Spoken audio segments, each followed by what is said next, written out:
ya, atau menjadi seorang wartawan. Apa saja kiat-kiatnya?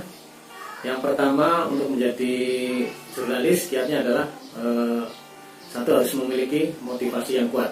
Nah, kira-kira motivasi teman-teman untuk menjadi jurnalis itu apa? Nah, karena motivasi yang kuat ini akan sangat menentukan apakah nanti teman-teman bisa konsisten menekuni bidang jurnalis ini atau akan berhenti di tengah jalan. Gitu ya. Jadi dengan motivasi yang kuat ini akan menjadikan Anda kuat, Anda semangat terus, moodnya akan terjaga terus gitu ya. Namun kalau motivasinya lemah, maka juga ini akan memudahkan Anda untuk bad moodnya jadi lemah dan akhirnya bisa berhenti di tengah jalan. Nah, ini motivasi untuk menjadi seorang jurnalis itu bermacam-macam. Misalkan ada yang karena ingin mengubah keadaan di sekitar teman-teman menjadi lebih baik, ingin memberikan inspirasi bagi banyak orang, atau ingin menyalurkan aspirasi. Kemudian ada juga yang ingin karena biar agar banyak punya relasi gitu ya, dan lain sebagainya. Jadi banyak motivasinya. Tapi meskipun motivasi untuk menjadi jurnalis itu berbeda-beda, namun tujuan kita menulis itu biasanya karena 4 hal. Jadi meskipun motivasinya berbeda-beda, namun tujuan kita menulis menjadi seorang jurnalis gitu ya, itu biasanya ada 4 hal. Pertama, tentu ingin menyampaikan, tujuannya adalah untuk menyampaikan informasi. Yang kedua, untuk memperluas wawasan dan pengetahuan pembaca gitu ya, memperluas wawasan dan pengetahuan masyarakat. Kemudian yang ketiga, untuk menyalurkan aspirasi tadi ya. Jadi masyarakat banyak punya aspirasi, masyarakat grassroots harus punya banyak aspirasi. Nah, melalui tulisan yang kita tulis, maka aspirasinya bisa tersampaikan ke atasan, ke pemerintah gitu ya. Kemudian juga menyampaikan kata hati, pendapat atau lainnya. Jadi itu ya. Jadi yang ketiga, selain untuk menyampaikan aspirasi, tujuan kita menulis juga untuk menyampaikan kata hati, menyampaikan pendapat atau lainnya. Kemudian yang keempat adalah untuk melakukan kontrol sosial. Nah, ini yang penting sekali nih. Jadi fungsi pers itu salah satunya adalah menjadi kontrol sosial, karena pers merupakan salah satu elemen terhadap demokrasi. Ketika pers tidak bisa berjalan dengan baik, maka demokrasi ini akan goncang. Makanya ketika teman-teman ingin menjadi jurnalis, maka saat ini bisa menjadi salah satu motivasi teman-teman ya, bahwa saya ingin menjadi jurnalis untuk mengawal demokrasi di negeri ini supaya berjalan dengan baik. Makanya dari 4 tujuan menulis ini bisa Anda kuatkan untuk menjadi motivasi teman-teman ya untuk menjadi seorang jurnalis. Kemudian yang kedua, kiat-kiat untuk menjadi jurnalis yang kedua adalah kerja keras dan tidak putus asa. Untuk menjadi jurnalis ini memang perlu bakat, tapi bakat itu bukan segala-galanya, bukan satu-satunya. Jadi yang paling penting adalah kerja keras dan tidak mudah putus asa. Itu kuncinya. Terus membaca dan terus belajar menulisnya. Lalu lakukan evaluasi terhadap berita yang sudah teman-teman tulis. Bandingkan berita yang sudah teman-teman buat dengan berita yang sudah terbit di media massa, atau berita yang sudah terbit setelah melalui editing oleh editor atau redaktur. Jadi dari situ teman-teman akan menemukan kelemahan-kelemahan atau kesalahan-kesalahan yang teman-teman tulis, sehingga tulisannya menjadi sempurna setelah dilengkapi oleh editor, setelah diperbaiki oleh editor ya. Jadi setelah teman-teman belajar dari kesalahan itu, nanti teman-teman akan menemukan pengalaman-pengalaman baru, atau kesalahan-kesalahan yang tadi itu jadikan pengalaman, jadi guru yang terbaik untuk ke depan melangkah lebih baik lagi. Jadi itu ya. Ini kuncinya adalah kerja keras. Pokoknya terus untuk selalu belajar, terus banyak membaca, karena membaca adalah jendela dunia, sehingga untuk teman-teman bagaimana teman-teman mau menyampaikan informasi sementara teman-teman juga ingin informasi. Makanya membaca itu adalah penting, sangat penting, dan itu kuncinya untuk agar teman-teman, salah satu kuncinya agar teman-teman bisa sukses menjadi jurnalis. Kiat-kiat yang ketiga adalah buka mata dan telinga lebar-lebar. Jadi seorang jurnalis yang handal, jurnalis yang profesional itu selalu menghasilkan karya jurnalistik yang orisinal, yang menarik, berdampak, unik, baru, dan bermanfaat bagi banyak orang. Karena itu teman-teman yang ingin menjadi jurnalis itu harus buka mata, buka telinga lebar-lebar. Jadi misalnya dengan rajin membaca berita, nonton berita, dan membaca informasi-informasi lain yang berkembang di masyarakat, yang berkembang di sosial media gitu ya. Jadi itu kuncinya. Jadi kita harus banyak buka mata, buka telinga untuk mendengar dan melihat apa yang terjadi di masyarakat. Jadi di samping itu seorang jurnalis juga harus rajin memantau langsung keadaan di sekelilingnya, gitu ya.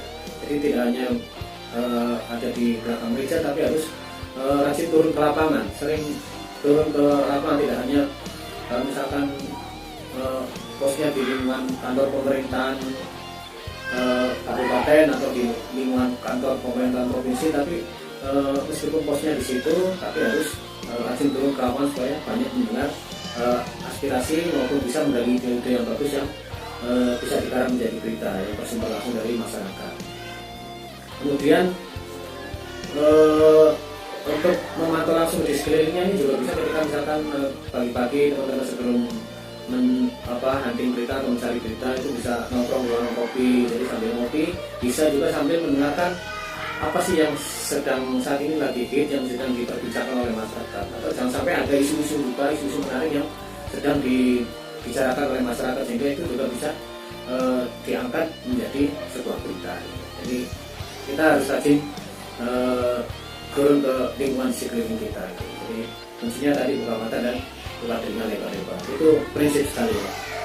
Kemudian yang keempat, kita harus mencintai bahasa. Jadi seorang jurnalis itu sangat erat kaitannya dengan tulisan. Makanya sangat erat kaitannya dengan bahasa. Makanya untuk menjadi jurnalis itu bahasa merupakan faktor penting dalam hal menulisnya. Jadi selain sebagai alat komunikasi, ada juga tata bahasa maupun aturan-aturan kepenulisan yang harus teman-teman pelajari. Ya. Jadi kapan misalkan untuk media cetak atau media online itu ya, kapan misalkan harus huruf depan huruf kapital gitu ya, kapan harus misalkan menulis dengan huruf depan dengan huruf kecil, kapan harus koma, kapan harus kasih tanda kutip dan sebagainya gitu ya. Jadi bagaimana menulis nama tempat yang pas, bagaimana menulis nama gelar yang pas, itu semua ada aturannya. Jadi teman-teman harus menguasai, ya kalaupun belum ya harus belajar, intinya di atas tadi harus belajar ya. Jadi memang harus belajar, harus mencintai bahasa, karena kita apalagi kita bahasa Indonesia, jadi kita harus menguasai dari sekolah, dari SD sampai SMA ada bahasa Indonesia, bahkan perguruan tinggi juga ada ya, perguruan tinggi, hingga kita harus belajar itu, karena bahasa Indonesia itu bukan hanya untuk jurnalis saja, tapi semua tulis menulis itu ya harus memakai acuan bahasa Indonesia yang baik dan benar. Ya. Kemudian kiat yang kelima, harus dapat dipercaya. Jadi jurnalis itu harus bermodalkan kepercayaan. Apa yang ditulis itu harus berdasarkan fakta, harus akurat dan berimbang. Jadi jangan sampai jurnalis itu melakukan copy paste, ya itu sangat haram sekali. Jadi bagaimana kita mau dipercaya orang kalau kita menghasilkan karya dari hasil copy paste atau hasil karya orang lain kita jiplak, kita kapiat gitu. Jangan sampai ya. Jadi kita harus bermodalkan kepercayaan, harus dapat dipercaya. Ini penting sekali. Sekali kita misalkan wawancara orang, kemudian beritanya ternyata tidak seperti apa yang disampaikan oleh narasumber atau sumber berita, maka narasumber itu akan kecewa dengan kita, dan kedepannya saya yakin tidak akan mau lagi untuk diwawancara. Jadi seperti itu, kita harus menjaga kepercayaan masyarakat, harus menjaga kepercayaan narasumber atau sumber berita. Itu penting sekali ya. Kiat yang kelima harus dapat dipercaya. Kemudian kiat yang keenam adalah kritis. Jadi jurnalis itu tidak mudah menerima informasi. Jadi jurnalis harus senantiasa mengecek kebenaran suatu informasi. Jadi prinsipnya bahwa satu berita itu jangan minim sumber beritanya. Jadi suatu berita itu satu berita ya, itu akan lebih baik jika narasumbernya banyak. Beda, jangan sampai ada satu sumber tapi materinya banyak, itu akan kurang baik. Lebih baik itu satu materi berita tapi narasumbernya banyak. Jadi kebenaran akan informasi yang disampaikan itu pasti akan benar. Jadi misalkan saya contohkan tentang kebakaran, kita hanya mengambil sumber beritanya hanya satu orang saja, misalkan ketua RT atau Pak Polisi yang ada di situ, itu belum tentu akurat, karena belum tentu Pak RT atau polisi itu lihat langsung apa yang terjadi di lapangan. Makanya perlu keterangan saksi-saksi yang lain misalkan, untuk menguatkan bahwa misalkan penyebab kebakaran itu karena apa misalkan. Jadi seperti itu. Atau misalkan ada berita kecelakaan lalu lintas, maka perlu lebih banyak keterangan saksinya, itu akan lebih baik, akan semakin menguatkan beritanya gitu ya. Jadi itu ya, jadi satu berita itu prinsipnya semakin banyak narasumbernya akan semakin baik, artinya semakin akurasi beritanya akan semakin terjaga. Jadi itu kita harus kritis, jadi jangan sampai gampang percaya kepada orang bahwa misalnya orang menyampaikan nanti penyebab kebakarannya karena kompor meledak, karena kompor gas meledak, kita tanya ke orang lain, jangan sampai ada faktor lain karena korsleting atau karena apa. Kemudian yang kiat yang ketujuh, jurnalis itu harus bersahabat ya. Menjadi jurnalis itu harus bersahabat. Jurnalis itu harus bersahabat dengan banyak orang, ramah terhadap semua orang. Semakin banyak sahabat, maka akan semakin banyak manfaat yang akan kita terima, gitu ya. Terutama terkait info-info suatu peristiwa yang bisa dibuat untuk menjadi berita. Terkait info-info yang bisa jadikan ide, gagasan untuk kita membuat sebuah berita, sebuah liputan, gitu ya. Karena info-info itu penting sekali. Kadang kita mati ide, gitu, kehabisan ide. Besok mau buat berita apa? Besok mau buat liputan seperti apa? Nah, ketika kita banyak berteman, banyak sahabat, gitu ya, maka itu nanti bisa kita untuk menggali ide, menggali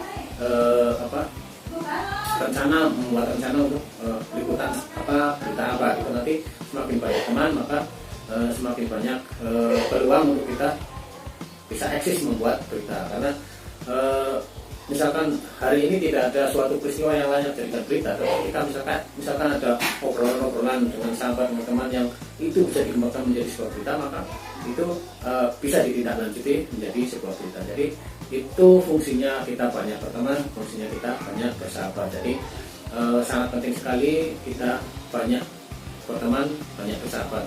Tidak hanya dengan pejabat ya, tidak hanya dengan unsur pimpinan, tidak hanya dengan tokoh-tokoh masyarakat saja, tapi juga dengan kelompok pinggiran masyarakat kecil, gitu ya, grassroots. Itu juga kita harus banyak berteman, karena informasi-informasi yang terkait dengan aspirasi masyarakat, keinginan masyarakat, kebijakan pemerintah yang membuat sengsara masyarakat itu banyaknya datang dari masyarakat. Makanya kita juga harus banyak berteman dengan masyarakat kecil, gitu ya. Sebagai seorang jurnalis itu jurnalis kan harus membela kepentingan masyarakat, jadi harus banyak berteman juga dengan masyarakat supaya ketika ada informasi-informasi yang berkembang di masyarakat yang sekiranya merugikan masyarakat bisa akan berbagi informasi atau share informasi dengan kita yang jurnalis seperti itu. Jadi kira-kira seperti itu ya. Jadi ada 7 kiat-kiat untuk menjadi jurnalis yang bisa saya sampaikan. Semoga ini bermanfaat ya, dan bisa dipraktekkan oleh teman-teman yang sekiranya ingin menjadi atau menekuni bidang